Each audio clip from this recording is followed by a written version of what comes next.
Kuna jambo hatujalizungumza hapa kwa sababu nilikuwa napenda kueleza habari za Mtume Muhammad sallallahu alaihi wasallam. Mimi ni mmoja katika washabiki wa Mtume Muhammad sallallahu alaihi wasallam, na nyinyi wote ni maushaq wa Mtume Muhammad sallallahu alaihi wasallam. Lakini kuna kitu lazima tukielewe, ni kitu kizuri tukifanye. Chanjo. Msikose kuchanja Waislamu. Kuchanja ni jambo zuri sana. Kuchanja ametufundisha Mtume ni tiba. Na kuchanja hakuna ubaya katika Uislamu, wala hakuna tatizo katika Uislamu. Ni katika jumla ya ule mlango ulio katika vitabu vya hadithi vyote. Sio mlango, kitabu tib, chuo cha mambo ya kuelezea mambo ya tiba, mambo ya uganga. Mtu akiumwa, je, Uislamu unamruhusu kujitibu?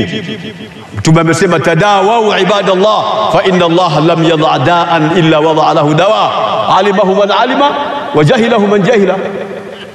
Na tufanye dawa, tuchanje, wala hakuna tatizo.